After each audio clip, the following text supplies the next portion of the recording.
Welcome to The Real Build. I'm your host, Bill Ryman, your broker builder. And today I got a special guest and a friend of mine all the way from Marietta, California, completing over 400 projects in commercial, retail, restaurant, and office scope. He owns and operates all aspects of Pinhero Construction, tapping into decades of experience and partnerships. He has a passion for building, has connected him with Simon Properties, Frontier Real Estate Investments, and other huge names. A jack of all trades, he regularly extends his knowledge to consulting, management, and business coaching. His company is an Inc. 5000 fastest growing private company. Congratulations on that. That's awesome. He is a fellow member of the Arete Syndicate with myself, member of Vistage Worldwide, top contractor school, and runs an awesome clubhouse room, which I highly recommend everybody go check out. Construction Pros on Clubhouse. Sunny Pinhero, welcome to The Real Build. How you doing today, man? Thanks, brother. Thanks for having me on, dude. That was a great intro. I'm not used to getting intros like that, so they're always a mouthful, man. But no, I'm excited to have you on. Talk some commercial construction with you too. I need Huge. I need that to play like a loop when I walk in the door of my office in the morning. That'd be yeah. Play it with the music too, with my background music playing too, like a WCW match or something. Yeah, for sure. But nah, brother, I'm happy to have you on today, man. This is awesome. You're obviously in the commercial world, so it's always a very important thing to dive into. So obviously this is very client based. I got a lot of contractors that listen to this show too. So with that being said, though, always want to hear about yourself and your background. So who is Sunny Pinhero? Man, still working on that for sure. But I'm just a regular guy. I never really been great at any one thing. Once I stopped playing sports, I got into working, and then I just loved working. So it's always just been trying to do my best, trying to, provide value where I can. I've just been really, really interested in businesses my whole life, right? So it wasn't so much like I didn't know what entrepreneurship was when I was like 18, 20. Like my parents were business owners, but it didn't really strike me like how nowadays, like where we're entrepreneurs, it's like this whole cool thing to do. But it's having multiple jobs when you're a teenager, helping out your parents, your dad's construction company, always having the mindset when you're talking to people about, starting a business, everything when I'm talking to people like you, I'm like, okay, how can you make your business better? Right. And so that's just sort of what interests me. But everything I've always had to do is it's like I had to work super hard to be, decent at it. Right. Whether it was playing soccer or whatever growing up as a kid, I never really had any like natural talents. It was just something that I was like, I have the drive and I'm just trying to put that in motion, I guess. With one thing that stands out about you to me too, I mean, you're with the clubhouse room. I brushed on that with Construction Pros too. I mean, you're very good at setting the stage, the topics, and helping people too. I can sense that. You just said that. You go, how can I make your business better? And that's a gift too, but that also resonates with your own company. Obviously, you trying to help and that's what this show is all about. Like I said, I got a lot of builders that listen to this too. I love it. They take pointers from this, and I've had a lot of great people on the show that we all have that same mindset. We all have that same mindset that we want to help not just ourselves, but other contractors. And overall, it's all about the customer too. That's the difference maker. I can see that with you in the commercial world as well. Well, so I had a rough time, right? So like I didn't grow up in this area where you have books and you're reading, and my parents were business owners, but they weren't necessarily super successful. They were just like a tradesman who ended up starting doing his own thing, right? So they didn't teach me business, right? Like how we have to run our businesses now. So I wasn't exposed to that. I was exposed to, I guess, being a business owner, but not really from a tactical like operations and building something big of value of, a force for good type of thing, like with Arete that we're involved with. But this year, my word of the year was collaboration. It's actually been my first word of the year, right? I don't know if you've done that before, but whether that was, working with someone, starting a business with someone, getting out there and getting on Zoom calls like we're doing, or the Clubhouse at 5 p.m. on Tuesdays that we're doing, and just being consistent with it, right?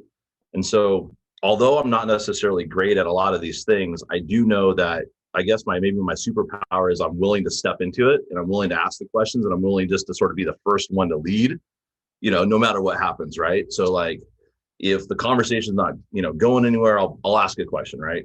Just sort of being willing to step out there. And I feel that kind of helps, the conversation move along, I guess.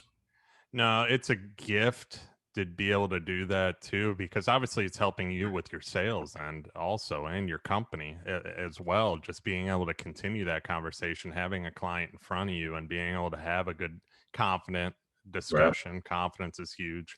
And I can tell that in your room. So I commend you for doing all the different things, even the Arete calls too. I mean, I love it. I mean, I've been in Arete for three years now, and I remember people have been trying to get construction groups together. It never happened, but you've been committed. So commend you on that. Love what you're doing, especially with the Clubhouse thing too, man. Let's keep it rolling, man. Yeah, for sure. For sure. I mean, my word of the year too is, mine's getting uncomfortable was kind of my word, or uncomfortable. So I've been on multiple podcasts. I never did that before. Believe it or not, having a podcast and being on them is completely different. Right. So, you get on them. It's completely different from the other side. So yours was being uncomfortable. Yeah. And that stemmed from what caused that? Like, what did you get? Because putting off things constantly, because you always make excuses because you're uncomfortable of doing them too. I've like getting in Clubhouse rooms, stuff like that. And I mean, I started a podcast 2 years ago now, so I'm comfortable doing it. Repetition and everything. It just makes it gets easier every single time. But being on them, one of my goals this year was to be on 20 podcasts. I think I've been on total so far 15. Sweet. So it's been, I remember the first one I was on, I was horrible. It was actually a fellow Arete members. I told him he probably shouldn't even launch it, but well, hopefully I'm better, because this is my first one. So no, you're good, man. You're good. It's different. It's different from the other side too. Because when people are asking you the questions as well, it was different. But now, I mean, I love doing them. I love being on them. I love doing them in general. And it's just doing different things that I would never think about doing too. Right. That's what it's all about. So, so on Clubhouse, right? So I got on Clubhouse. I got an invite somewhere. I don't know where I got an invite, but this was like back when it first started going, like sometime in December. Started listening to things, and like there's this crazy topics and crazy conversations going on. But I thought it would be a good place for us to get contractors in a room to start talking about our business. And people are all over the place. You're in Florida. You're 3,000 miles from me, right? Mm-hmm. And that's really where we started kind of communicating. And then we're also in Arete, and we've been on some Zoom calls, and then some of the different events that we've been to together. But when I first started doing that, like I was just putting myself out there. Like I was having heart palpitations before the call would start. Like I was literally like anxiety was coming over me. Like it was rough.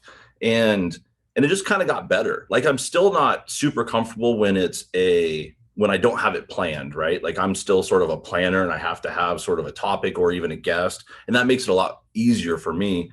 But that was kind of like, it was part of my word, right? Collaboration. So I wanted to get out there, and not so much for me to lead necessarily, but I just wanted to be able to put that platform out there for contractors to talk about our businesses, talk about what's going on in life. And that stems back from my first experience as being a business owner. And so my parents were my dad was a contractor. My mom ran the office. And that works out great for some people, but not so great for my parents. And when I had left college, I went to work for them, and we helped grow it. So we were in Seattle. We were doing a lot of Subway, Taco Del Mar's, a lot of like quick service restaurants you find like in places like that. And just a couple of years into that, they ended up getting a divorce. And this is like, I didn't have a corporate job. I just had, this is what I was doing, sort of like almost a level where they were giving me the opportunity to kind of just do whatever I wanted in the business. And so I ended up asking my mom for $1 raise at the time, and I was like 25, and she said no. And I was like, well, I guess I'm going to do what every other contractor does that's in the trades, is just start my own business, right? So I had a $2,000 credit card. Um, I had a client that I've been doing projects for, and they had something come up. So I kind of had the opportunity. I took it. So I was in Boise. My wife was in school in Tucson, going to college there. And so I was traveling back and forth. But we started it, with an old Chevy pickup truck and $2,000 credit card. And that was like my first go around, but I was 25 and I had no real experience like running the business. I just kind of knew like, hey, I can deal with clients and I can organize some subs and get that rolling. But, um, you know, I built it, but I was doing what everyone else does. I had the Chevy pickup truck that was lifted with 35-inch tires. I had the toys. We remodeled the house, and this was like at the boom. So, I think I had a first and a second on my first house with a baby on the way. So we were like buying whatever we could, and this was the housing boom, and back then, and I had like 8% and 13.5% interest rate. It was crazy, right? Mm-hmm. But then, hitting 2008, I never expected what would happen in 2008. Just didn't even think about it. So Boise's like been on the top 10 of places to move for a long time. So everyone was moving there. So it was always pretty busy, but there was at the time, there's no real big business, and you need big business in your area to be able to have high income jobs. That's really what drives like an economy. That's why you see certain towns like in the Midwest never get anywhere. They just kind of stay stagnant because they don't have those big companies that have higher paying jobs that then also have to attract other companies with high paying jobs to do business with them, right? And so one of the big companies did leave town, and Boise just died completely, just overnight for what I did, right? I was building restaurants and no one could open a restaurant. And we had a project in Medford, one in Phoenix and one in Seattle going on at the same time. And two of them were funded by the same bank that ended up closing down. And so we're halfway through these projects all over the West Coast, and we didn't get paid on them. And I had no idea how to handle it. Just no idea. I didn't know about liens, didn't know how, didn't have a lawyer, didn't have a CPA. And so I learned the hard way, like really rough, what it takes to run a business, and the learning all that. And so I ended up having to basically give everything back I had bought. I had to help all my employees go get other jobs places. We had to shut everything down, ended up going bankrupt, and it wasn't any fault necessarily of mine that I was doing bad business. I just wasn't preparing myself for the things that can happen in business when you don't get paid on a project or a client. And these clients were great. Like, they were nice people. They just had their bank loans pulled on them at the time. Something for like crossing I's or dotted T's or something on their app. By the time we went to that first progress payment, I didn't get paid on it. So I had no idea how to deal with that. And so since then, my whole goal has been to collaborate with people, also build things with people. And, I try to do it myself to begin with. And it doesn't, you can't get very far doing things by yourself. Right. And so ever since then, it's always about sharing ideas, sharing experiences, sharing knowledge, trying to get knowledge from other people. You might have been through a different experience than me. So I want to know what that is, right? Like, almost selfishly. And so that's one reason why, like, the Zoom calls, the construction pros, it's all about, down deep, it's sort of selfish, is like, hey, I want to know what you know, so I don't have to experience that again or go through it, because that's already happened. Right. And so that's really why, like, my word is collaboration this year. I know that was kind of a long story to get there, but that's awesome. Because it is important to have that and think the way, because not a lot of people think the way you're thinking, or willing to actually ask those questions and learn from other people. And that's a problem, especially in the trades too. I just had Tom Reber on my show, and he was, talking about how there's a lot of contractors kind of just stuck in their old ways constantly, and they don't ever go anywhere different. Their pricing is the same. They're slaving. They should be making more money for all the work they're putting in, but they don't ask those questions. They don't reach out. They don't do different things like you and I are doing to try and collaborate. Like you said, Right. that's how important that is of what you're doing and so on too.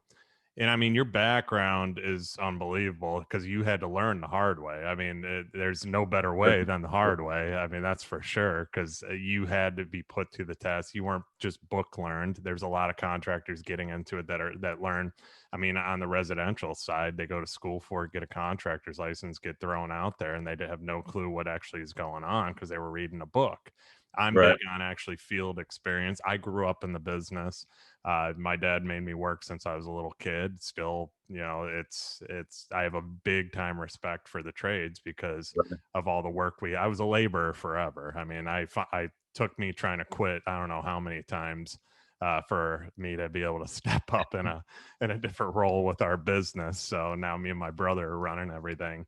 But it's just it makes you respect it a lot more too, which is why you're doing so good in the commercial end of things, because you have that passion for it. But I love the collaboration thing because it is so important, and that's why I'm doing this podcast too. I've learned from so many people on this podcast. That's one of the main things. Obviously, I want to help people, but I'm also learning myself each and every Right. episode that I do. I mean, I got designers on here, closet designers. I learned the best way to design a closet and hang your clothes up from this show. So Can you believe there's a philosophy about that? yeah, oh yeah, there's a lot to it too. So because you should check out the episode about closet design, she was awesome. But it was, there's so many different things you can learn, and I'm all for it, brother. The collaboration thing is so key in Right. everything you do, for sure.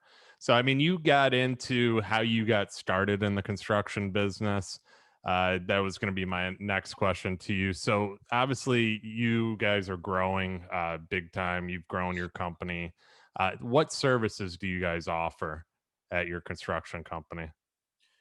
So we're a commercial contractor, right? So Okay. we're building things like if you had a business, if you had an office, if you're going to be a franchisee of a fitness brand, or, you want to open a restaurant, those are the types of things we do, right? And so, and I like doing it because I'm helping them build a business. Hmm. And we're just not construction, right? Like these people are literally putting, their investments of their life, going from being a corporate person to buying a franchise and opening up their business and running that. And so, um, I love being involved in that process. So there's a little bit more than just sort of construction, right? But, um, we can take it from A to Z. So turnkey, you give me the keys to space, we can take care of everything.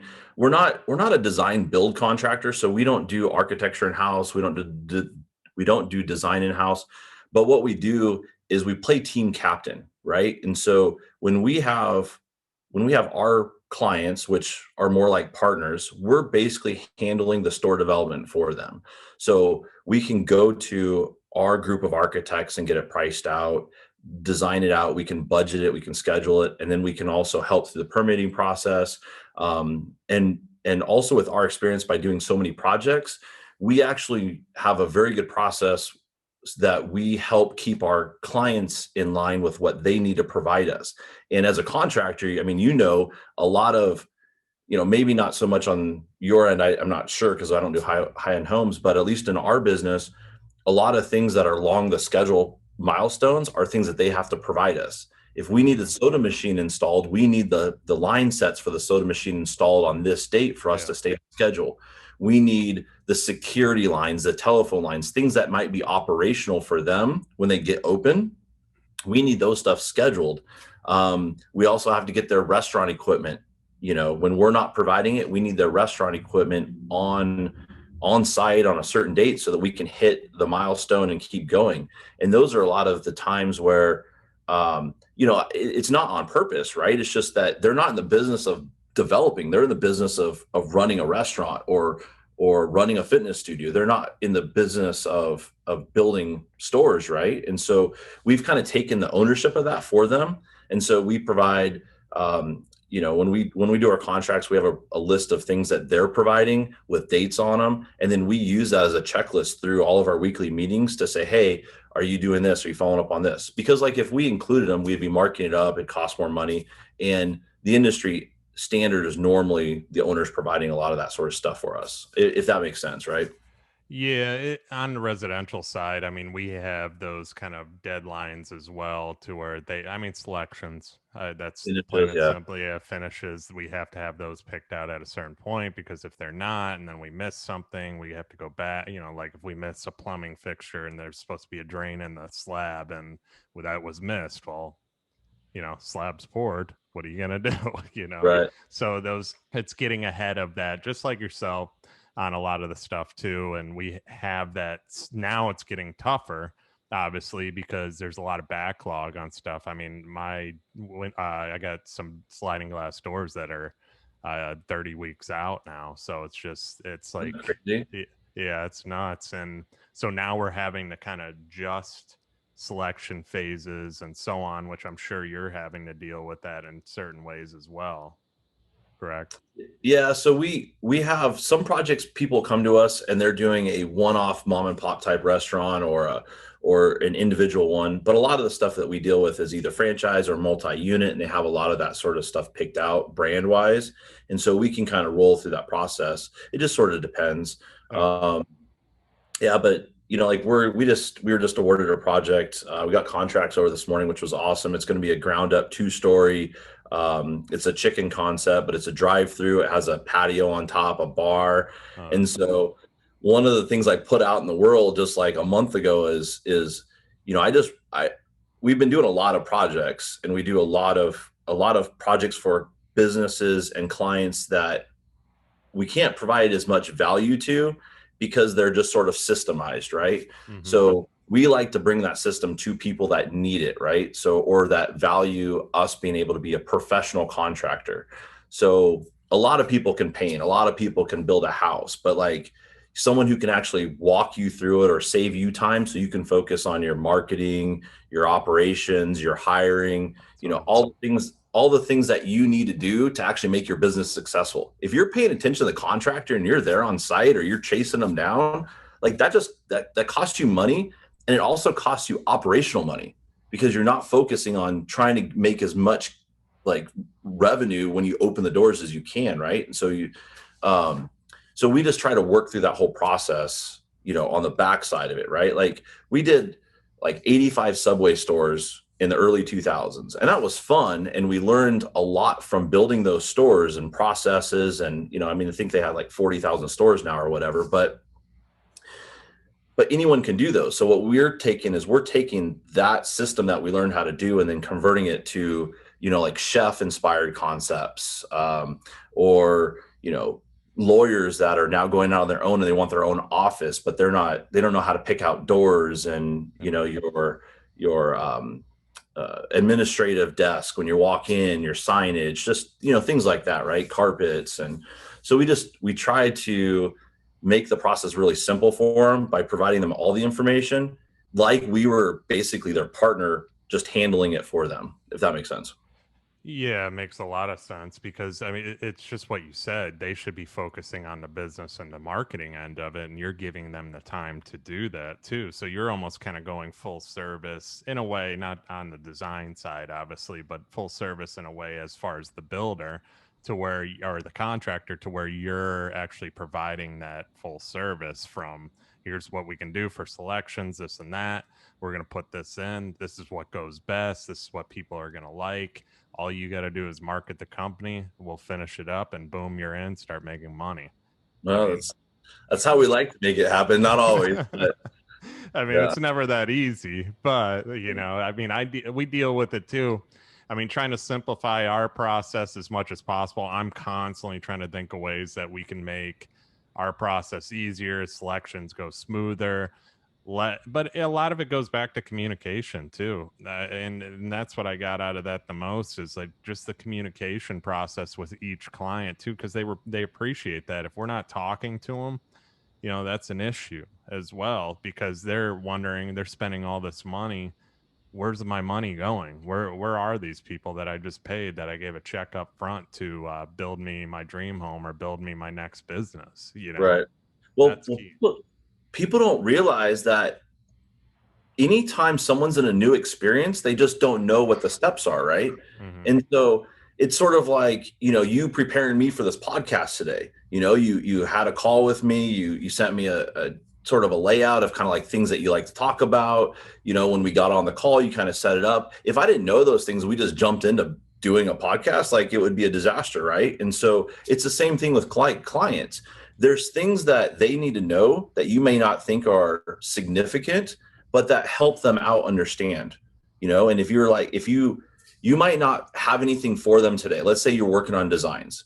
Well, you're working through designs, you just have to explain the process to them and say, hey, like, this is about the time it takes, this is what we're working on right now. We have to do your floor plan feasibility study first, then it rolls into architect, Hmm. and then it goes to the engineers, and then it goes back, and then we submit it to the plan check. And so there's times where there's not much interaction that's needed, really, because we're just handling and taking care of it. But we have to be very like doing it on purpose, having that communication, right? And I would think, like, when your side with homeowners, having that communication often is like key, because Oh yeah. your whole process is a long time out, to build a house, like 2 years, right? Like Hmm. start to finish. Well, ours, can be a project where it's maybe 6 months, right? From the time that they start, lease a space, we start the design process, permits, and construction to the day they're open. It's a tight time period, but there's still weeks where there's not much that the client has to do. So we have to purposely try to like communicate with them through that process of, hey, this is what we're working on. And I think it really helps. It definitely does, and you and I spoke about this in the past at some point. But it touching touch points and doing that with the client, which I was not.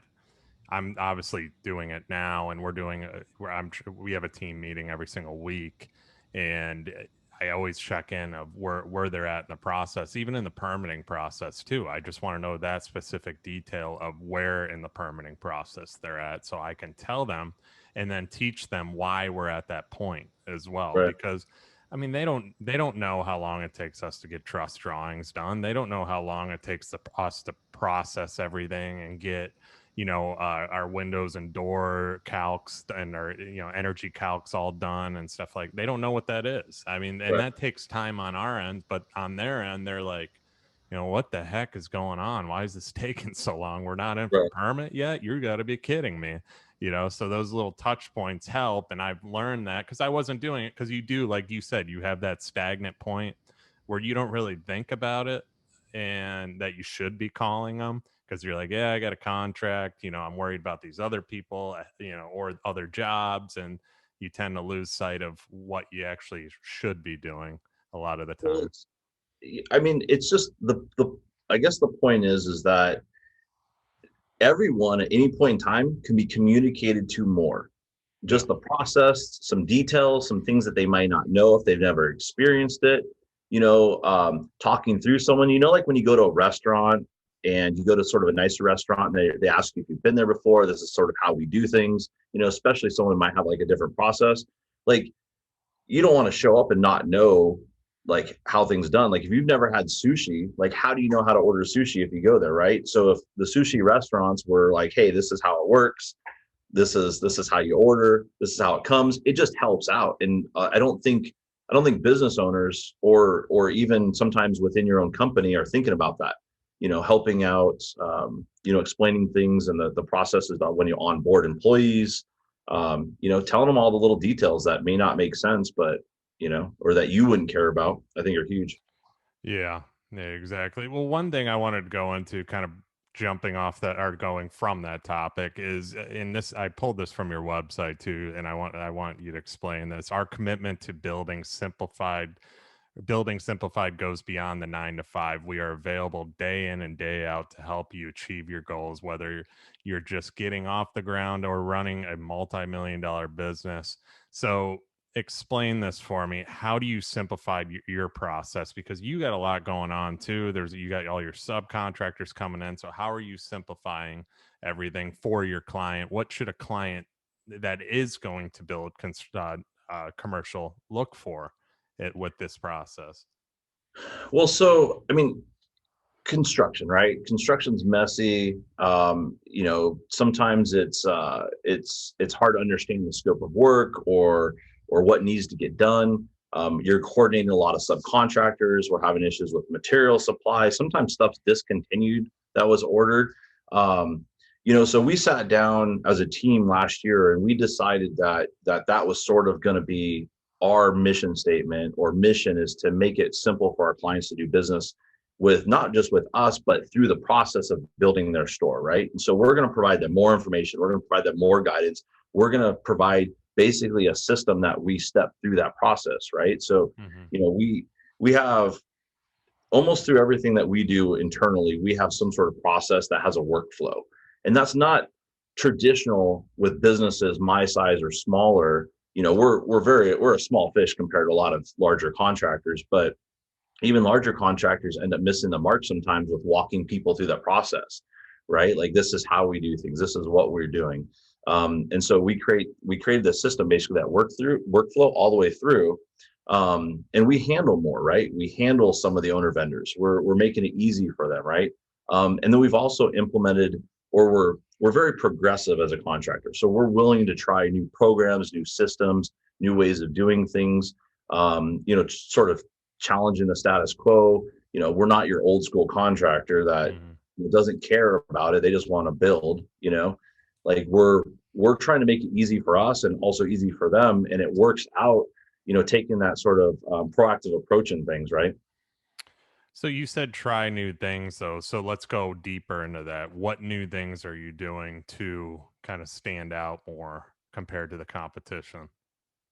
Well, I touched on it earlier. Like, when we do our proposals, we end up having a scope of work that we provide with them, so that a lot of our projects are competitive bid. Yeah. So we provide a scope of work so they can actually have something to compare scopes of work with, right? Because you really don't have a clue if one contractor has $200,000 for this project and this one's 220. Well, what's the difference if it's just a line item, right? So all of our bids are line items. We have scopes of work. We have owner provided items with a schedule of when we need those things to help coordinate them. We also have like a vendor network partners that come in and help them.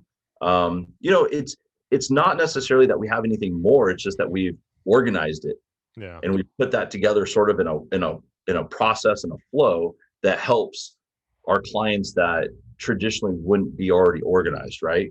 If you go do a Starbucks, they have it all dialed in, right?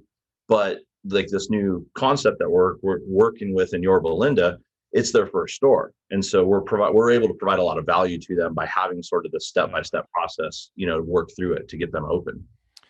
In going back to the scope of work too, because we actually talked about this the other day, and you had it on your call on the Clubhouse room, and it is important because I'm similar to you. I heard how you explained kind of what you do. I mean, when I send out a bid, I literally list out my subcontractor's bid too, and so the whole everything. If it's let's go to the electrical, for example, Right. every single light in that house is listed out full on. So when I send out my bids, my proposals, they're getting a ton of detail. They're not just getting a spreadsheet with a number on the bottom. They're getting every little thing detailed. And a lot of them, they tell me too, they go, wow, this is overwhelming. I go, I'm happy to meet with you. We'll discuss it, read through it, take the weekend, and then I'll talk about what I did. And that's how important that is. And what you're doing as well is the detail, because not a lot of contractors give a lot of detail. They just give a number. That's what they want. They want to put the proposal out. Here's what you're getting for what I see. But plans don't always explain stuff too.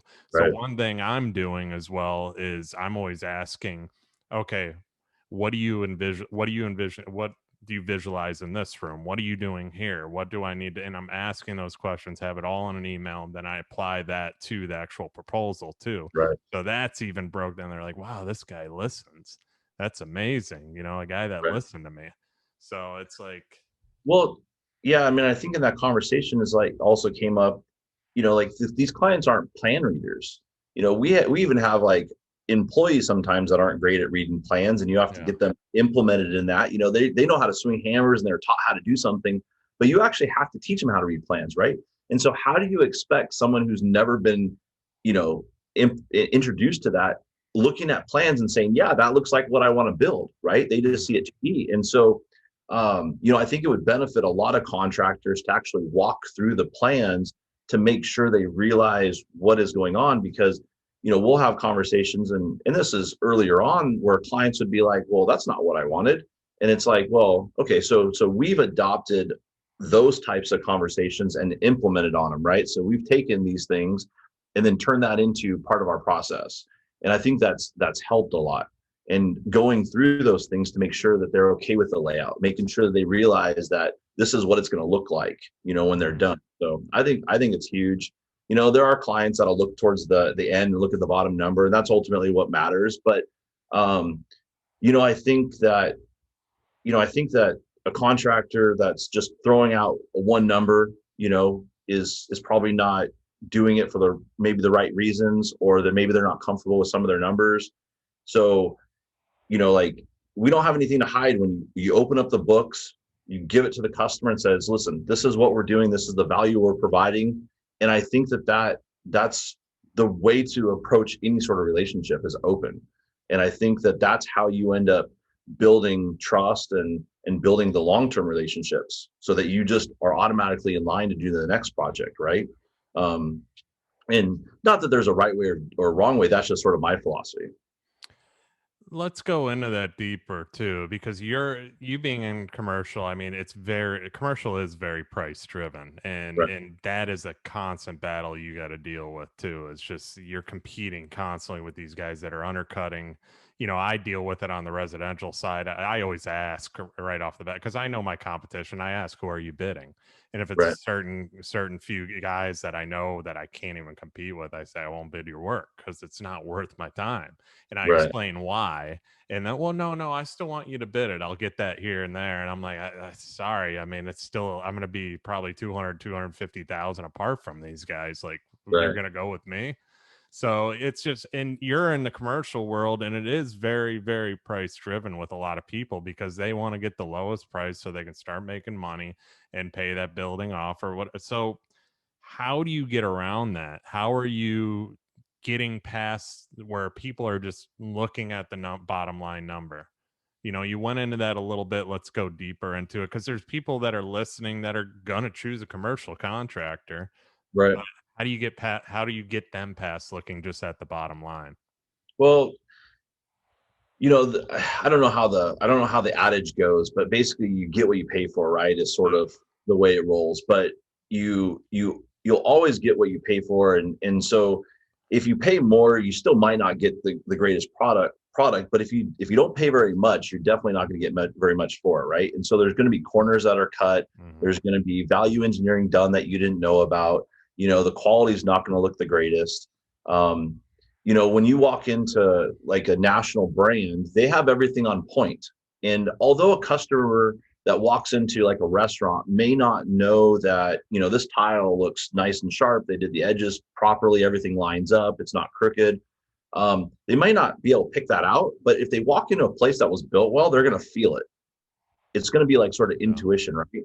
Because like you've been in that mom and pop place that has like, broken tiles on the floor and a little dirt over here, or, things don't match. Like their business is not as successful as the more corporate type place that put everything that they built it, right? They invested in it to make sure they had that sort of brain. And so, there's going to be people who don't see that, don't care, don't think that they're going to sell any more burritos because of that, or, have any more clients come in. Um, but at the end of the day, there are a lot of people who want the value, don't want the headache, want someone who they can trust to go through that process. And that's what we're trying to provide. Is it a small premium over maybe a lower tier contractor? Absolutely. But we're a small fish in a big market now. Like we're David versus Goliath on a lot of the projects we're working on. Like I'm working on a food hall project that's 20,000 square feet. I don't know, 15 to 20 different restaurants in there. Like that's a big project for us, Yeah, but we've already done a couple. Like we did Rodeo 39 in Stanton. We killed it. I saw Um, that. Yeah, yeah, I mean, that was that was, cool. yeah, I'm pretty proud of that one. That's just, it's a cool project. Everyone who goes into it, like I was in St. Louis and someone was like, yeah, I was just there. And he was from Denver. And so it was just, you know, it was weird how things work, and it's a pretty cool project. But um, yeah, I mean, I think at some point in time, sometimes people only have a certain budget.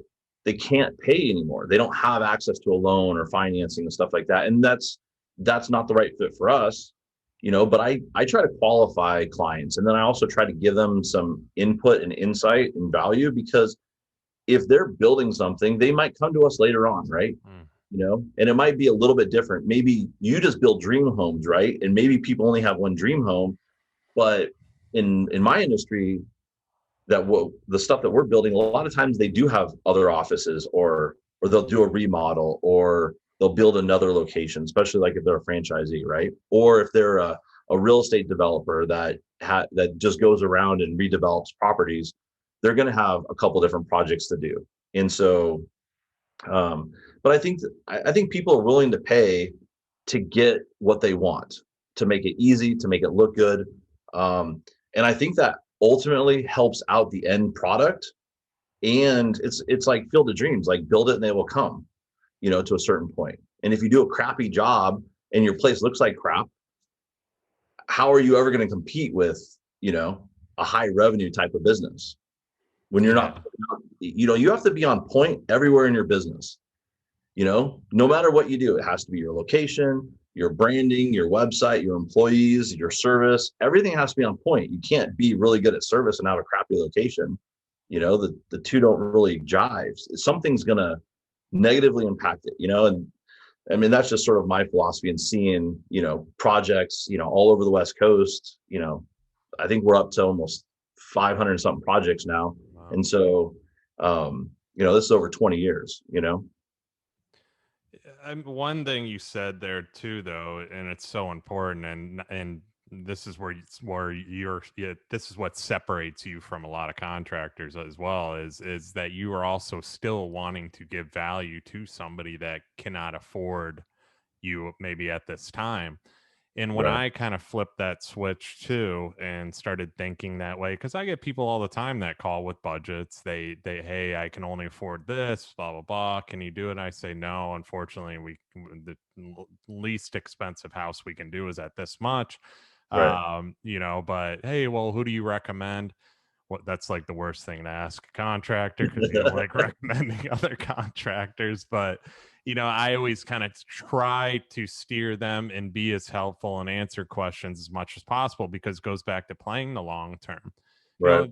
Maybe they're building a 2,200 square foot house right now, but hey, they're working. Money's going to add up later on. They're going to sell that house, be able to probably afford something bigger in the future. And guess who they're going to call? Guess who's going to be top of mind? You helped them out, right? You helped them out. Maybe you weren't the right fit then, but maybe their income increased, or they sold that house after it appreciated, sold it, want to step up into a bigger one. Absolutely. I mean, like, dude, I would do this if I didn't get paid for it, right? And Mhm. so that's the whole point. Like it's just providing value, helping these guys, helping people out build their businesses. Like that's what my passion is, right? Like it doesn't matter if it was construction or selling coffee. Like that's like I would put the same effort into it. You know what I mean?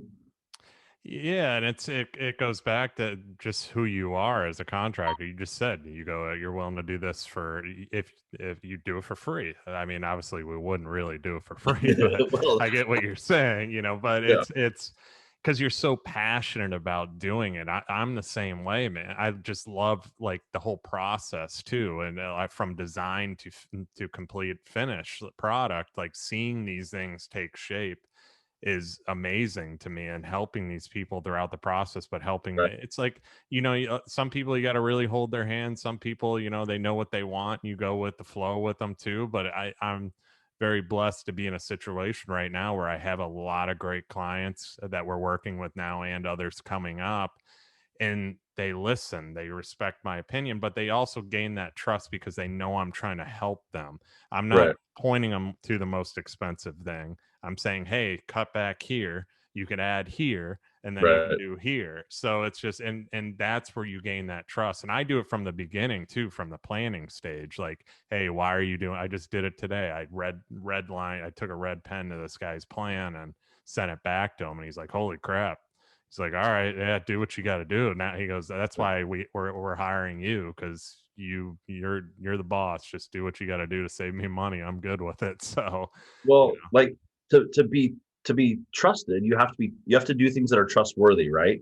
And so by helping them out, like giving them a heads up, not going into a project is going, okay, well, that's going to be a change order later because it's not on the plans. They're going to need to do this, right? It's all about being proactive and doing it up front, right? And you're helping them out, regardless. Like it doesn't benefit you necessarily, but you want a successful project. You're driven to do a good job at it, and that's the difference. When they're hiring someone like you or me, is that we're in this for something successful, right? Like the biggest kick that I ever had was when I was in San Diego. My dad was a contractor, and we'd be driving down the freeway. He'd be like, I built that Gold's Gym, I built that apartment complex, like, that's cool, right? That didn't have to do with the money. Like that was just sort of, we're building things that, we're building America. We're developing, we're building things that are going to be there for a long time. You got to build like really cool houses for people, their dream houses on the water, in Florida. Like that's awesome. You know what I mean? And I'm building the things that are going to make them the money to go buy your houses. So, It's a perfect combination it right goes there. around. One thing I wanted to highlight with you too, because it's so important. I saw them at your on your website too. You said you were grounded in your core values. You said we lead with an appetite to learn and willingness to go above and beyond for our clients. So touch on this because it's so important. Like we all have core values, right? We all have things that we're going to do no matter what, right? So like that's your character, these are your attributes, right? Like you're hardworking, or you're faith-based, or whatever these attributes are. The skills are things like how to swing a hammer, how to understand how to read blueprints. Those are skills, right? But those can be learned. But the attributes and like core values are just things that are instilled in you, right? And so we're looking for customers that have these things. We're also looking for customers that want them from us. And then we build our whole entire team and how we do things as a business based on these core values, right? And you could have a whole list of core values. But last year we went through an exercise when COVID hit. Maybe not because of the stress of like COVID happening and, wondering where business was going, but it was just seemed like a right time to kind of bring everyone together and be like, okay, well, what do we stand for, right? And so as a company, you can have a lot of different ones, but ours are do the right thing. Like there's a lot of opportunities that that's where clients don't know what we do. Like when you take your car to a mechanic, we don't know what the mechanic does. We don't know if they're telling us the truth or not. And then you hear the horror stories, and you get a lot of horror stories in our industry. And so if we just always do the right thing, we're going to have that reputation. We didn't have to do that. I had a client that was going to have just sealed concrete in their kitchen of this food hall that we're doing. And I was like, you know what, this is not going to be the greatest product long term. It's not going to be helpful. So I just went ahead and just ordered and had them polish the concrete, which is going to be a lot more durable. It's going to be more waterproof. It's going to last longer. It's just going to be easier to maintain. And we just did it, right? Obviously I bit the bullet there a little bit, because it might not have been something they want to pay for, but I know it was the right thing to do for them to operate their business long term. And this is going to be a fantastic project and my name's on it, right? So, or things like, maybe we missed something on a bid and we got a lot better deal on it than we did. So maybe we end up giving a credit back to the client, right? There's a lot of things that you can do that the client wouldn't know about or ask about. But if you do the right thing, like that's that being trusted, right? You're doing trustworthy things. So do the right thing, staying hungry. My big thing is always like personal growth. Like, we're in Arete, I'm in the top contractor school now. We're going to different conferences, learning how to better ourselves, better our businesses. Ultimately I'm trying to be a better leader, right? So like I was a good contractor. Like I built things. For the first 10 years of my career, I was framing, I was drywalling, I was doing the carpet, right? I was doing all those things and I was good at it, but I wasn't a leader. I wasn't learning how to manage. And so that's what I've been doing the last couple of years of my career. So, staying hungry, part of, as a growing company. So we were on the Inc. 5000. I think we're like number 253 or something like that. But because we're growing, we need people who are hungry to grow also within our own company, right? And then on the other side of it, we need clients that are hungry to grow and want to do more business. So they're doing more locations. Maybe it's an insurance company that wants to have offices in 5 different cities in Southern California. Well, I want to be part of them growing. So I'm going to need employees that want to grow and step up into roles and keep learning more. And so that's just part of like staying hungry, right? Take an initiative. Like there's this concept called alpha swapping, which is the person closest to the problem that can handle it takes care of it. And I love that. That was something I just learned recently, but taking initiative is basically anyone taking care of it, jumping on that problem, taking care of it. I mean, solving problems is how you make money. Ultimately, what you do is solving problems. I solve problems. And if we do that really well, we make more money, right? Mm-hmm. And if you're taking initiative to solve that problem, that's ultimately providing the most value you possibly can, right? And then acting professional is one of our other core values. And the reason why we have that as a core value is that we've really set up our business in the office really professionally so that like our invoicing's on point, our pricing's on point, our submittals are on point. All the things that maybe other contractors in our industry aren't doing that kind of set us apart. And that kind of goes back to building simplified, right? We have these processes, we have these procedures, we have all these things to kind of take old world construction into the new world, tech and, just trying to make it very professional for the clients so they have a better service. We answer phones, we return phone calls, we're emailing. There's a lot of times where there's people with contractors that they can't get a hold of for a couple of days, or, don't know how to text, or, just all sorts of weird stuff that you hear about, horror stories. But so acting professional across the board, and then encouraging collaboration, right? So collaboration ended up being one of my words of the year, but it's all teamwork, right? We can't build a successful project without the architect, without the engineers, without our subcontractors, without our employees, without our client. Our client has to help in this process to build a successful project for us to get it done fast. And so we really think that taking that approach, going open book, showing them all the scopes of work, a lot of our clients know who the subs are. They're like, well, is this electrician on my project, or is this plumber going to be on my project, right? I mean, we do work all over and we have a lot of projects going on, so it's not always like that, but we have people that we want to work with because they're working with us through that process, right? Mm-hmm. So those are our core values.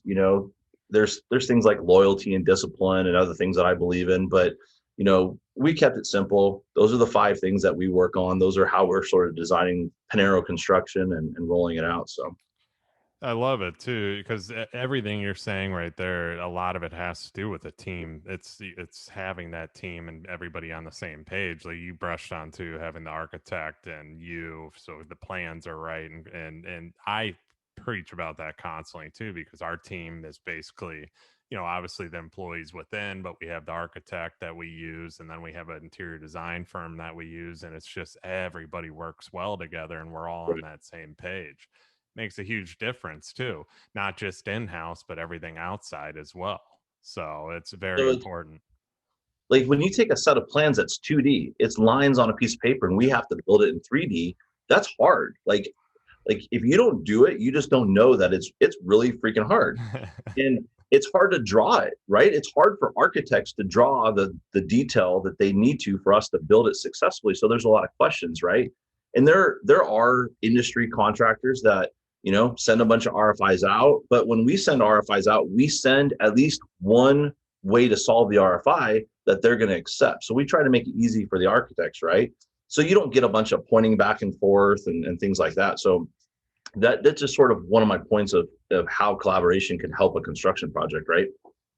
Yeah, it's huge. And starting from the, like with us too, starting from the architect, the more detail the better that we have on those plans, because then it goes to the engineer. The engineer needs that detail, then it goes to, it's just so many people, so many pieces involved in this too. But even having a big design firm come on board with us for some of these bigger houses, I mean, you know how much weight that takes off our backs too, because the Right, architect's not really doing the trim work, detail, that kind of stuff. They right, can, but the having that design firm, I mean, they're doing built-in cabinetry, all the little design for that on CAD, so we know the exact measurements for our trim carpenters, and just down to the smallest details is, you know, tile layouts, floor, the way wood floors are going to go, staircases, stair rails.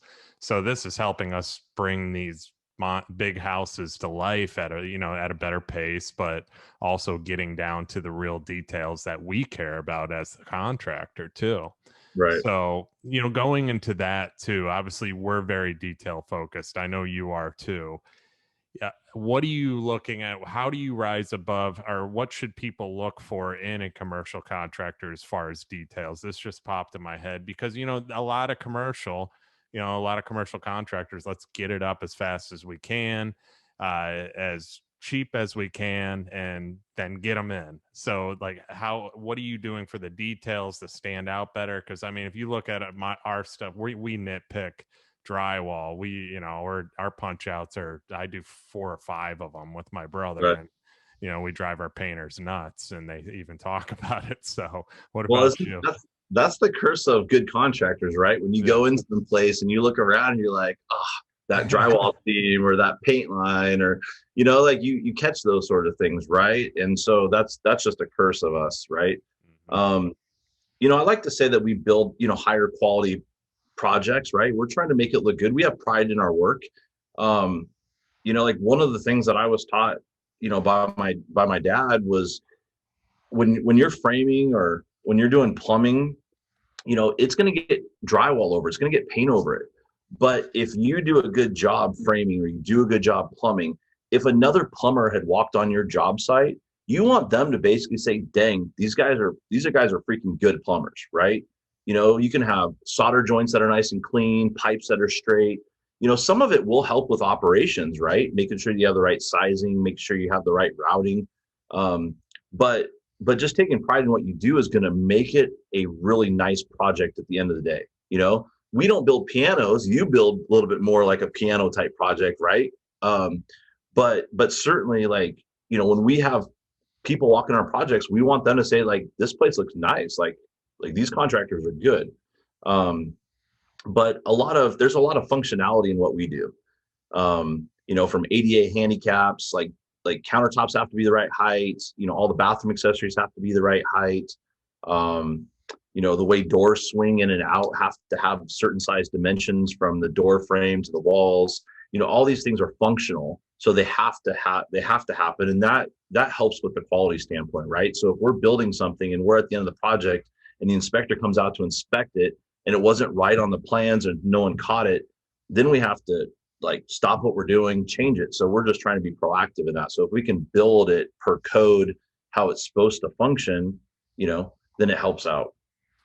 Yeah, detail's huge. I mean, on your end, my end, no matter what in building too, it's just it's huge. People, and we know we're very nitpicky, and I've noticed that's actually helped us for the better, obviously, because we try and. My goal at the end of each and every one of our projects is to literally have a punch list this small. That is my goal. If Right. it's 1 page long, I get pissed off. And that's the thing. And we go back and we reevaluate, okay, why is it this long? How can we do it differently the next time to where we don't have people running around? We want that closing to be perfect, that final walkthrough Right. to go just so smoothly that we just hit everything. So I'm trying to perfect it with my brother as much as possible, whether I got to be at the job for 3 weeks straight doing punch outs with them and watch it going in after the painter does his stuff. Because painters are painters. I mean, we'll mark something, they'll just pull it right off and just hope you don't see it, but we see it, and that's the thing. So it's Well, like we end up having, we try to do zero punch. So that's part of like our KPIs for like our mhm. superintendent is And then we also recently implemented, we got the idea from Brad Levitt over with AFT in Arizona. Okay. He actually has his superintendents do a day together at one of the other superintendent's job sites, and they do a punch all together. So you have one superintendent getting a punch by the other superintendents, and I thought that was a pretty cool idea. So we're going to start implementing that on this project in Ontario that we're doing. But going back to your point, like quality, it's like, let's say you're in your house and you want to add an outlet. Well, you can hire an electrician. Electrician can be nice, super helpful. He was great price, showed up on time, clean, all those sort of things. He does the outlet. He turns the little screw vertical so it's nice and clean, and he leaves and you pay him. You're like, yes, awesome. And then you walk back into your bedroom where he put the outlet and you see a pile of drywall dust on the ground. That instantly takes off credibility. Mm-hmm. It instantly just makes it like that, just that alone, you wasted all the effort beforehand. So it's all in the details, right? From start to finish. And that's just like a small example of like how details matter. People pick up on those things. They might not know it, but leaving dirt there is going to be a problem, right? And so like in my plumbing company, we clean everything up. All the parts get picked up. There's nothing left in the walls. We're leaving, we use a drop cloth under where we're working from, all those sort of things to keep things nice and clean, right? And that's the same thing with like my trade crews. When you go to our job sites, and it's not always that way. When you have 8 trades on a job site, it gets messy, but we're trying to keep the place clean. We're trying to make it easier to do a good job, by doing that. Like if the place is a cluster and your job site's messy, people are having a hard time working, they're working slow, they're not doing as good of a job. So, details, cleanliness, all that sort of stuff plays a part basically, in construction. It's huge. I mean, job site cleanliness too. I preach on that. I even sell ourselves on that as well. Like, cause I'll go around and if I see just clutter and stuff like that, I'll just start picking up stuff too. Cause right. I mean, we have a laborer right now. He's not the fastest moving guy. So, a lot of times I am picking up stuff and moving it around too. Cause I'm a lot faster than him. And he's like, what are you doing? I'm like, just do what you got to do, man. So yeah. But it's so important, even inside the business too, keeping everything organized, staying on top of everything as well. Like we talked about the selection phase, you miss one little detail, that's going to stick in somebody's head and that can ruin the whole project. I mean, you build a 4,500 square foot house and one little detail is missed.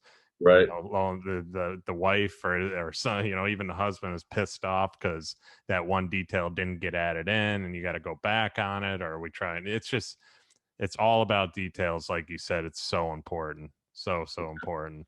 Well, What about, go ahead. No, you go ahead. Well, I mean, just like even in my clients' businesses, it's important.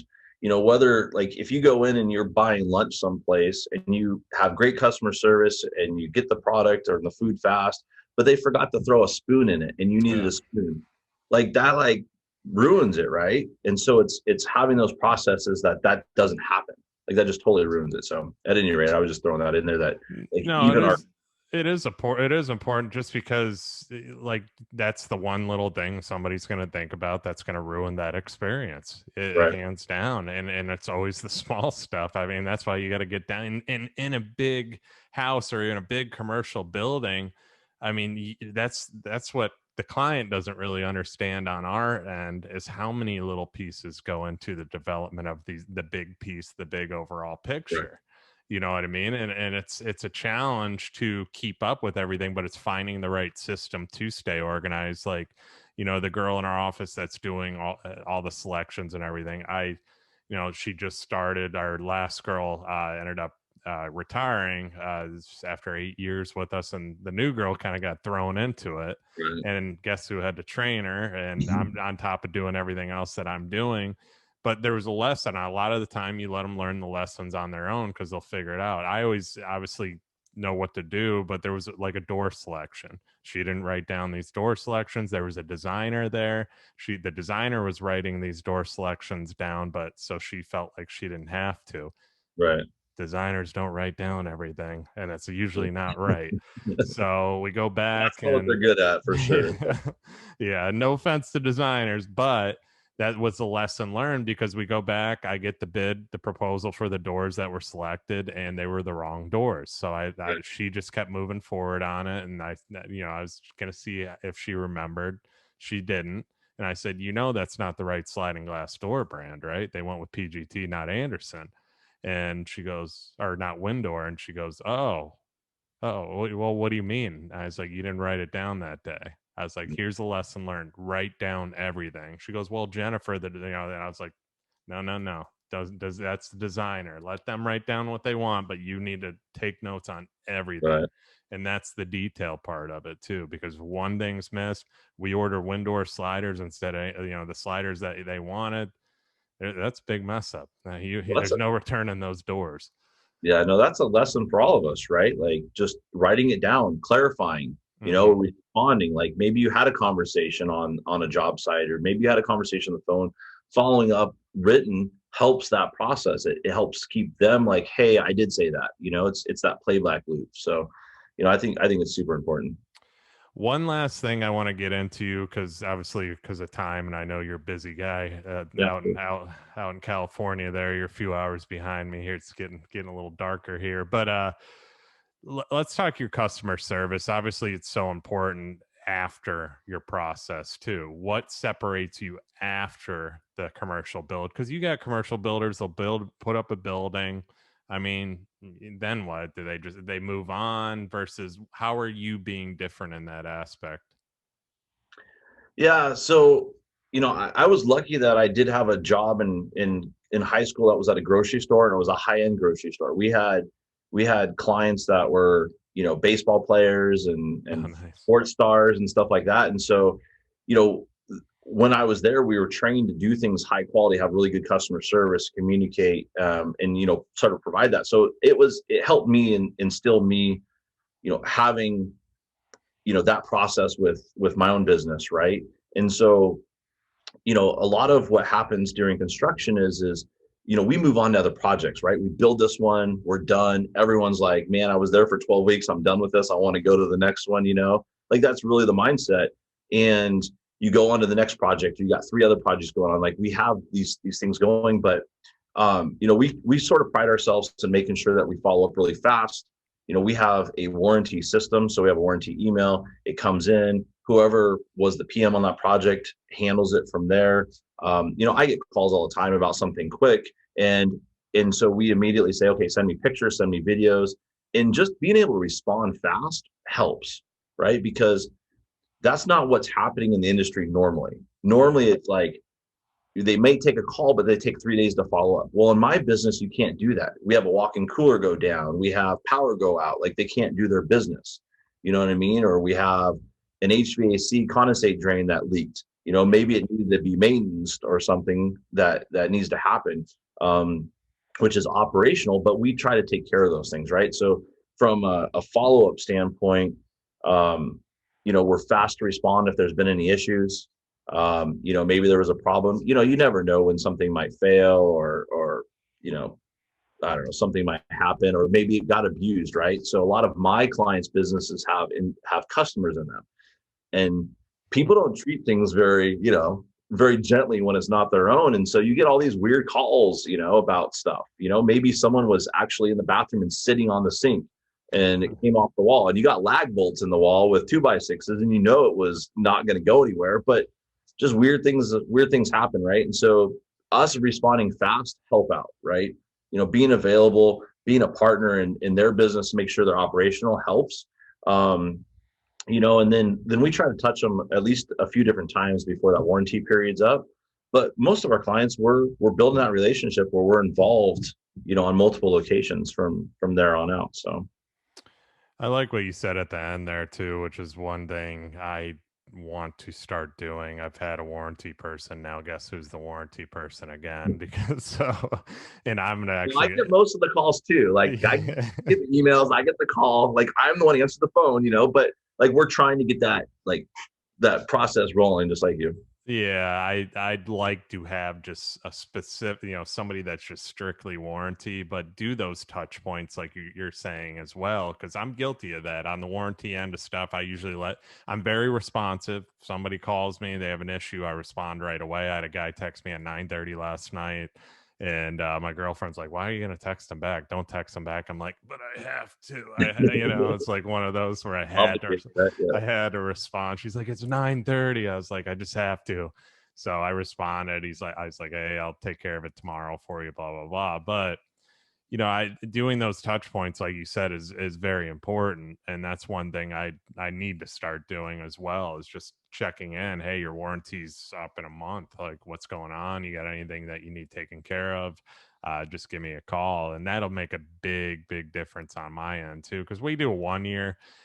We're very good. I'm very good. I do a lot of home. Have a home watch business I started, so I'm very good about kind of keeping that relationship going even after Right. the fact too.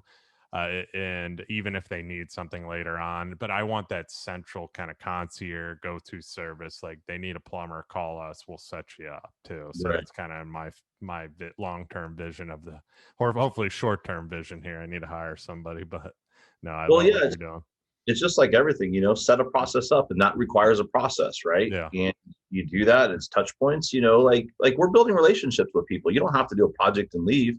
Like, you want to know that they're enjoying their house, or you go barbecue with them, in your case, or maybe they are, after a little while, maybe they want to do an upgrade there. Hmm. Like it's a touch point, right? It's making sure that they know that you're there, and maybe they didn't know how to maintain something. Maybe a product needs to be maintained or cleaned, maybe just whatever it ends up being, there's something that you can provide value to that they're probably going to have an issue with later on that would make the relationship even stronger. So I think it's huge. Yeah, definitely.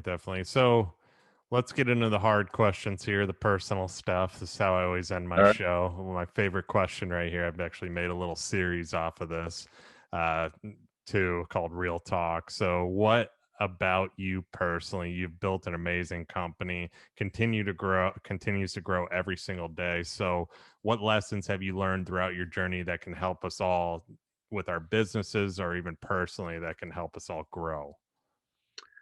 Um, you can't, if you're failing at something, you can't do it again, right? You have to learn from your mistakes, right? And that was a big thing that I put in place. Um, just a couple other ones is like when I created my second company, I didn't go out and buy the truck. I didn't go out and buy the bigger house. I didn't go do those things. What I did is I started investing in the service that we're going to be providing, right? So I brought on software that's 20 grand a year. I hired another employee. I hired someone to take on this role. I hired someone to take on this role. So now we have basically a seat, every seat on the bus is filled with someone who can do that role within our company. And I did that really fast. I did that over the course of basically 5 years.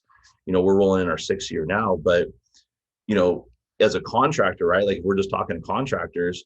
If you're a tradesperson and you're a great electrician, you start your own company, like, take that income that you might be gaining and reinvest it in your company, and you're going to get results that are going to help your clientele. It's going to help you. You're going to be able to provide a better result to your client by growing your business. At the end of the day, if you can provide more value, you're gonna help them more, right? So you can be selfish with that, right? But if you're just an electrician with a guy and you don't get your paperwork right, or you can't get them pricing on time, like, that doesn't help the clientele and doesn't help you grow your business. So if you're able to reinvest that money, keep living below your means, put that back in your company, you're going to see exponential growth, like compounded really quickly, right? Like, I went to I was out of town like almost all of May and part of April, and like, things ran smoothly. Things were happening. I'm out there trying to learn things that I can bring back here and implement in our company. But I definitely think, if you're in the situation where you can invest in your company, do that first, because it's going to help you out and it's also going to help your clientele out.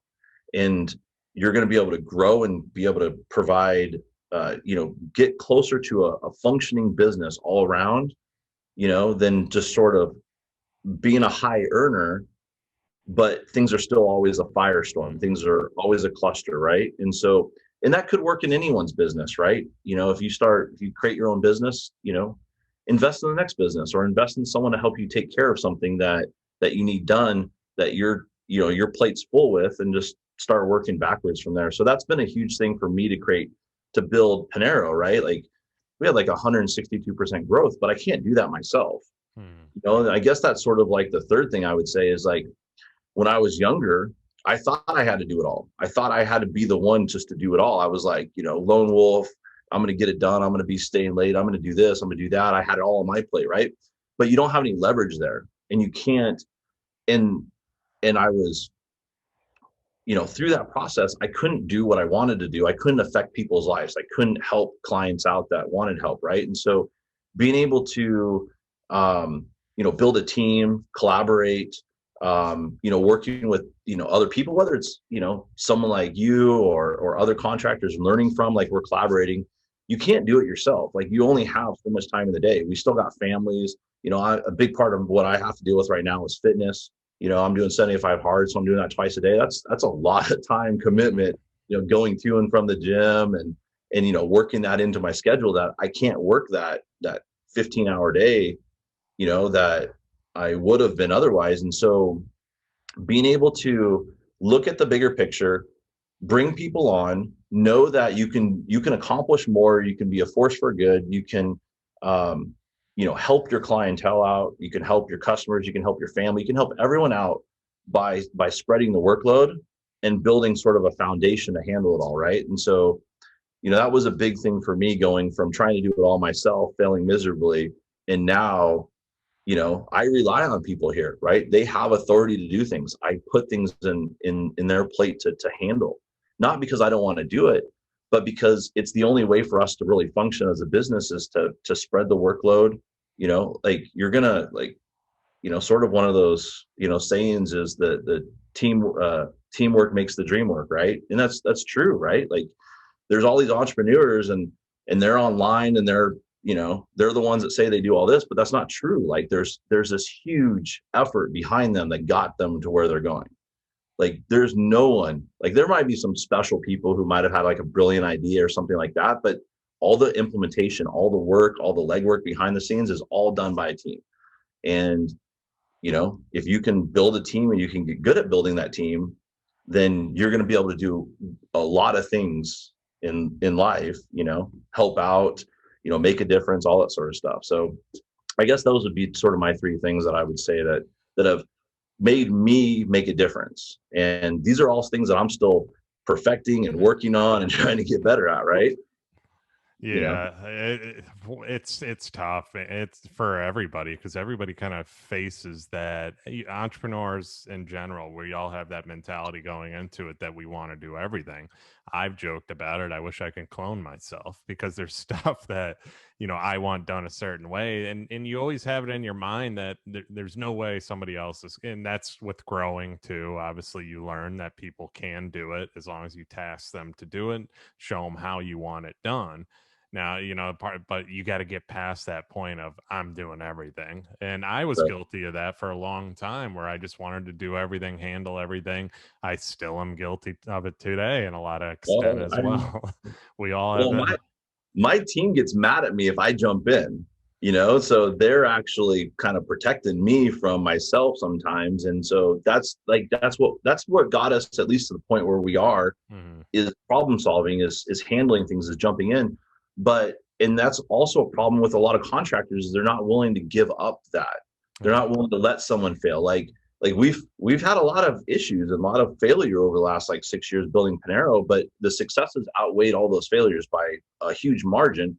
But you had to go through those things to get those people to learn, or to get for them to understand how to handle those situations, all that sort of stuff. And that's where we're getting here, and everyone's getting better along that way. So at the end of the day, what's ordering the wrong patio door? It might cause some time, might cause late, but that's not a real problem in life.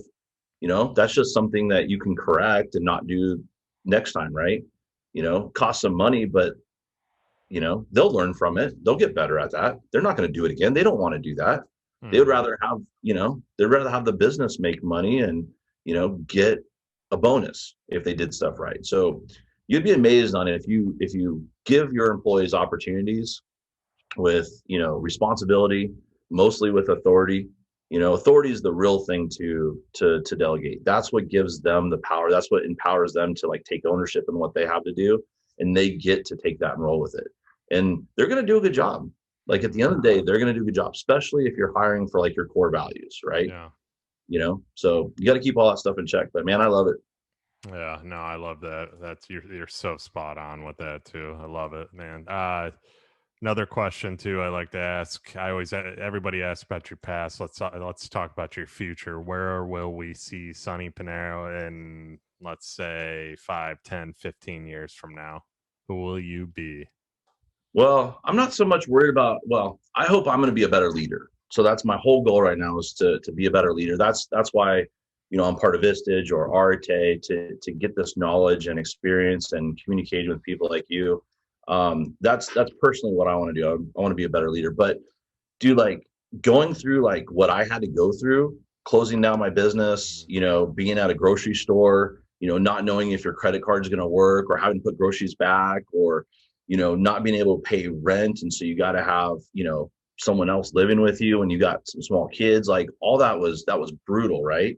Mm-hmm. Not being able to pay some subcontractors because you didn't get paid, like going through that. Like I don't want anyone else to experience that ever, and so I don't want any of my employees to have to experience that. And so part of what I want to do is, my vision is to build a big enough company that's going to continue growing, so that we can have people within it that have opportunity. Like we just hired someone from another company they were stagnant. He knew that he would never be that foreman there, because that foreman had been there for 10 years and was still old, at the right age where he's going to be there for another 10 years. Right. Well, we're growing, our goal is 100 million, and 100 million sounds cool. It's a little like romantic. It's, a little audacious, I guess, for sort of the stuff that we've been doing, but it's not about the money. What 100 million represents is $100 million in revenue in year 10 for us represents that we're going to continue growing on the pace that we've been growing. We're going to have people come in at low jobs, work their way up, get opportunity. They're going to be able to, get insurance. They're going to be able to save money. They're going to buy their houses. Like that's ultimately like what I'm trying to do, is create a vehicle that makes a difference. And I want to work with really cool people, who are on the same path, that want to be involved in that. Right. So it's all about team. So I couldn't do that with my first business. I didn't set it up that way. We failed. And so I had, I had to let my employees go. I had to say, listen, we didn't get paid, and, kept it going and tried to keep it going. I didn't recognize it. And, it was tough, because like these are our employees. Like these are family, right? Like I know their kids, they color drawings and put them on my board in the office. Like, you need to make sure you're taking care of them. Right. So my big goal is to get to $100 million. I think we're on pace. I think we're going to end up hitting it. It's not about the dollar value. Like I said, though, it's about what we're going to be doing along the way. So. Yeah, I love that, man. It's so important, like you said, like having, and we've talked about it multiple times today too, how important that actually team is, and having a good foundation, a good team that can handle themselves, like you said before as well, too, because they're going to be the ones that are going to get you to that 100 million as well. And when you change your mindset to that, like you have compared Right. to the last business, it makes a huge difference. And I have no doubt you're on your way there. So you're Yeah. going to get there for sure. So good for you on that one. Appreciate Also, last question, what the show's all about. What exactly do people need to look for when building their next commercial project, and why choose Pinhero Construction as their contractor of choice? Well, our clients, they're going to need help to make sure they're picking the right location, that the location has the infrastructure for maybe what they need in their business. And then they need to hire the right team, whether it's us or someone else. Like I always want someone to hire who they're comfortable with, right? They have to be willing to do business with that person and be through that. Like, the types of projects we do, or the types of projects you do, like those are big contracts. That's a lot of money, and there's a lot more that has to, we have to sign more paperwork to get a car these days. And that's smaller than the projects we do. Right. So like, this is really like a trust thing. It's really like, you have to work together. You want to see it be successful, right? So I suggest that clients always go with someone who's, who they're comfortable with, who they're going to be able to trust, who's going to provide value to them. You know, especially nowadays, like here in Southern California, building's hard. Building inspectors are getting education, multiple times a week or multiple times a month on building codes. Like that's their job. And then the government's paying them to do that. Like here in construction, it's hard to keep up with the building codes. And it's also hard to get our people trained on those, right? And so, we're trying to do trainings more often to keep up with that stuff. But I guess my point is that the city's going to come in, they're going to know all these, really odd building codes that we may not have paid attention to, or been trained in. And so, having well-designed plans, paying the little bit of a premium so that you can make sure you get the right product is going to save time. Mm-hmm. In saving time now is, inspectors are going to come in, they're going to inspect something. And if the contractor you hired didn't do it right, they're going to fail that inspection. And it's going to take 3 days or 4 days to get caught back up. Right. That's one thing, or maybe through the plan submittal process, right? For permits right now, it's horrendous. The process that it has to go to, we have to do everything remote right now. Right. So you have plan reviewers who are at the city reviewing plans remotely. You don't get to have any interaction. So everything is based on here's a response, here's a response, here's a response. So if you're not completely dialed in on your plans up front, then that's going to delay the process of you getting your permit, right? And then you have, you got to make sure you hire someone who knows how to build stuff. And then you also have to make sure that as a client, what you're providing, what your part of the relationship is, whether it's, traditionally it's, paying your bills, definitely help out. It helps out more because now that actually will attract people, especially if you're paying early or fast, then we're going to be able to pass that on to subs who will jump over backwards to do our projects. Mm-hmm. They're going to start doing that, especially when everyone's busy. Right. But outside of, the client's responsibility of paying, there are some things that are the client's responsibilities, picking selections, providing the equipment, providing the signage, things that we might not have in the contract or you might not have in the contract that is on their plate. So if they're prepared to do that in advance, right? So like a lot of times I'm coaching my clients to order that stuff earlier now than they might want to. They might not be ordering it until maybe we get permits, a couple of years ago, but now it's like, well, no, lead times have extended. So you have to actually get your equipment 4 weeks before you sign permits because it's going to come 6 weeks after we start construction. And that's when we need it, so helping the client understand those lead times is huge in construction because delays don't help anyone, especially in my business. If you don't get the project done when you're supposed to, or you didn't provide equipment to the contractor when they needed it, that's going to delay the process and you're paying rent. Like dead rent or dead space is like a killer in our business. Mm-hmm.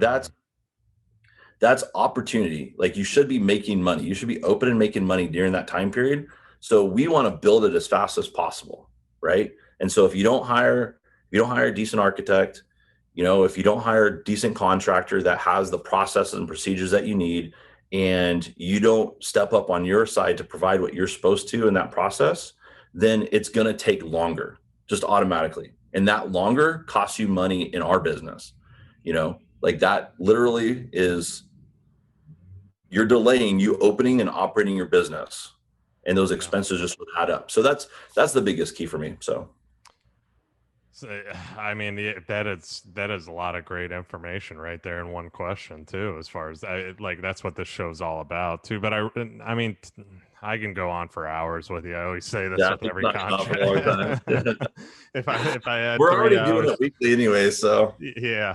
I mean, anybody has any questions, they definitely need to reach out to you, man. You got a whole world of knowledge too in the commercial space, and I love it. And I really appreciate your time and you coming on today as well. I know you're busy guys also. So last thing too, where can people find and connect with you? Yeah, so Pinhero Construction. So our website's pinhero.com, pretty simple. We're on social media at pretty much everywhere. It's Pinhero Construction.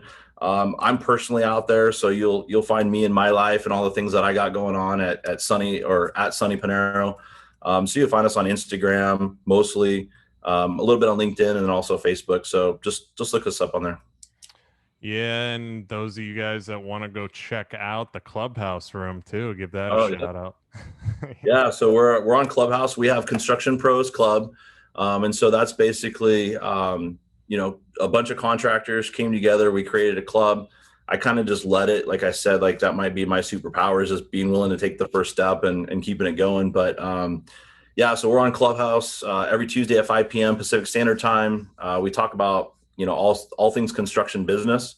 So it's if clients want to get in there and listen, kind of understanding what's happening on the back end, that's cool. And if you're a contractor trying to expand your business, whether you're trying to build homes like you are, Bill, or get in the commercial industry like I am, we're just there to help out and spread knowledge and build our businesses and provide more value. Ultimately that's what's going to make money.